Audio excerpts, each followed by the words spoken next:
भादो कृष्ण पक्ष अमावस्या मंगलवार 7 सितंबर का पंचांग।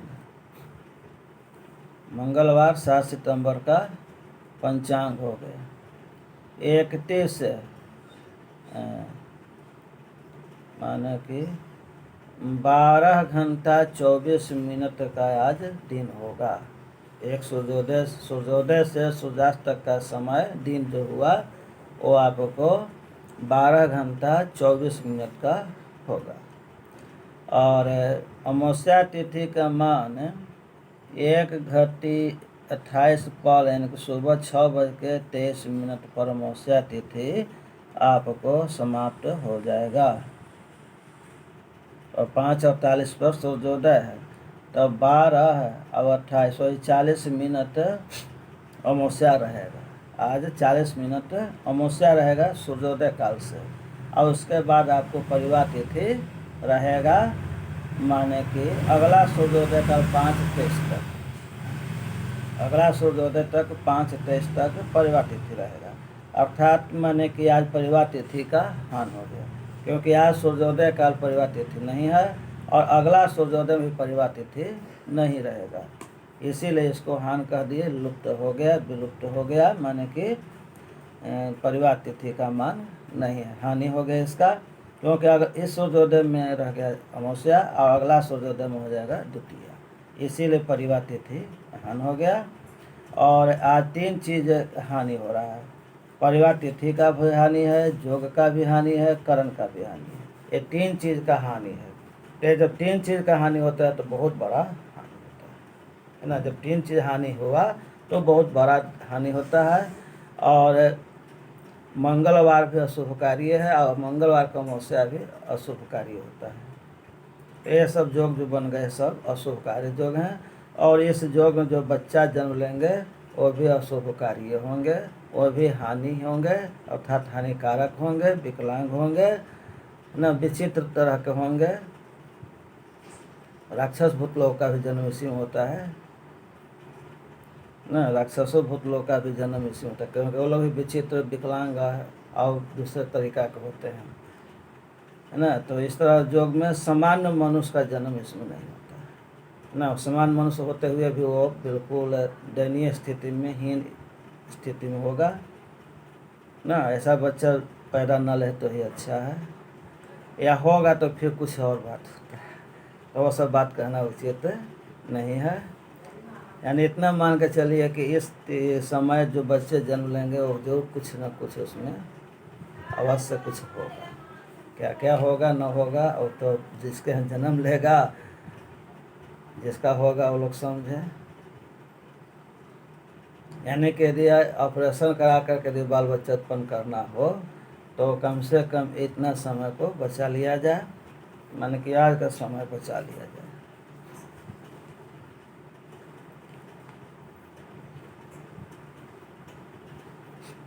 ऑपरेशन करके बच्चा उत्पन्न करना है तो आज ना हो तो अच्छा है। धूम्र योग भी ठीक नहीं है। पूर्वा फागुन शाम 6:34 पर चंद्रमा के अनुसार पूर्वा फागुन समाप्त हो जाएगा। और उसके बाद सिद्धि योग आपको सुबह 6:52 पर समाप्त हो जाता है। उसके बाद 7 योग आएगा, वह भी आपको सूर्योदय से पहले 4:58 5 बजे के पहले वो भी समाप्त हो जाता है। यानी कि यहाँ पर परिवार तिथि और 7 योग का हानि हो गया। और करण जो है अंतिम दूसरा करण, पिछला करण जो है सो किंसधुन और बव करण का है। तो किंसधुन करण भी जो है सो मैंने सूर्योदय कालीन माने कि 29 घटी 29 पल है। तो 29 घटी 29 पल का मतलब हो गया शाम में हो जाता है, शाम में। और 57-30 के मतलब कि सूर्योदय काल हो जाता है, यानी कि सूर्योदय से थोड़ा सा पहले ना, सूर्योदय से कुछ पहले, शाम से पहले शुरू होगा, सूर्योदय से पहले ख़त्म हो जाएगा। यानी कि ये भी तिथि का किस धुन के बाद जो करण आया भाव उसका हान हो गया। ये 3 चीज़ का हान हो रहा है। मंगलवार का अमावस्या आ रहा है तो ऐसे योग विनाशकारी अशुभकारी होता है। धूम्र योगा भी है, सो धुआं कारक है, कार्बन डाइऑक्साइड प्रदूषण है, तो ये भी योग ठीक नहीं है। अंग्रेजी में 7 तारीख है तो 7 सताता है, ये भी अच्छी बात नहीं है। और दूसरा खराबी ये है कि परिवार इसी दिन खत्म हो गया और अगला पक्ष जो है सो पक्ष आज शुरू हो गया। अमावस्या का परिवार शुक्ल पक्ष आज प्रारंभ हो रहा है सूर्योदय से, तो ये पक्ष भी आपको 13 दिन का है। और 13 दिन का पक्ष 15 दिन का होता है, कभी कभी 13 दिन का होता है।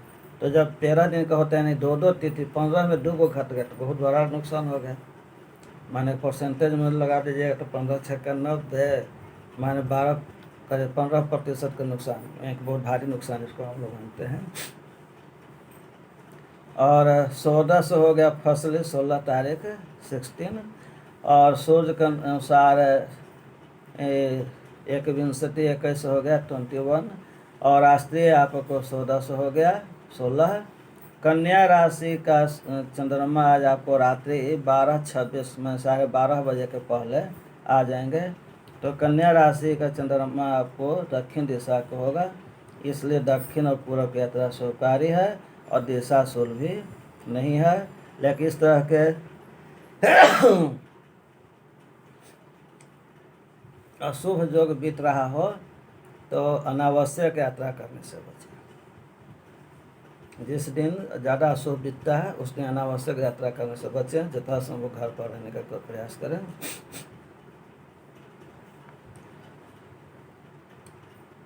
सूर्योदय हो गया 5:48 और सूर्यास्त हो गया 6:12 पर। स्नान दान आदो अम्मा तीस पुण्यात्मा। स्नान दान करने का मौसम आज है, पुण्य कमाने का। स्नान करिए, दान करिए और पुण्य कमाइए।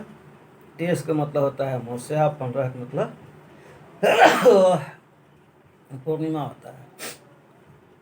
भौमवती अमावस्या 30 नहीं, भौमवती अमावस्या हो गया, मंगलवार का अमावस्या है। तो सोमवती अमावस्या होता है सुहाग के लिए, उसका प्रधानता महत्व बढ़ जाता है। सोमवार का जब अमावस्या होता है तो, और शनिवार का अमावस्या जब होता है तो शनि संबंधी शांति की पूजा करने के लिए शुभकारी होता है, अच्छा होता है, अच्छा जो बनता है। और शनिवार का अमावस्या, मंगलवार का अमावस्या, भौमवती अमावस्या। अभिचार कर्म, घात कर्म, व्यभिचार कर्म माने अशुभ कर्म, वाम मार्गी के लिए ये शुभ होता है, उनके लिए ये सब शुभ कार्य करने के लिए हो जाता है। मैं काज कुछ भी हो वो शुभ है कि अशुभ है, कुछ आपका अपने मन विचार पर निर्भर करता है।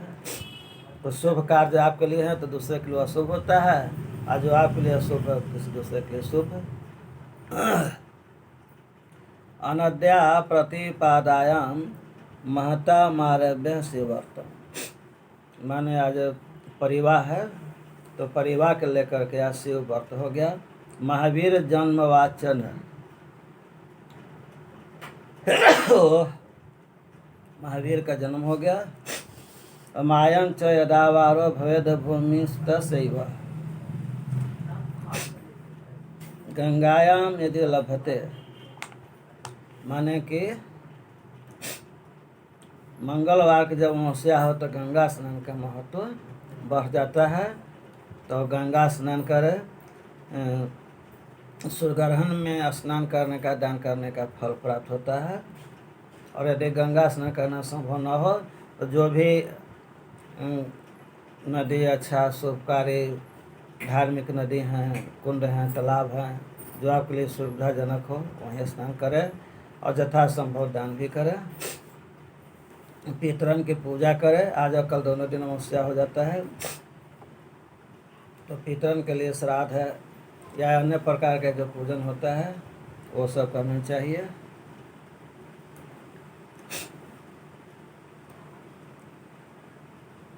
पूर्वा फागुन तृतीय चरण रवि, माने रवि के अनुसार जो नक्षत्र चलता है 15 दिन का लगभग, तो पूर्वा फागुन नक्षत्र चल रहा है, जो कि 2 चरण माने आधा खत्म हो गया। तीसरा चरण का शुरुआती आज दिन में 9:20 से शुरू होगा। पापार निवृत्ते दर्शे दुर्भिक्षम च प्रजावर।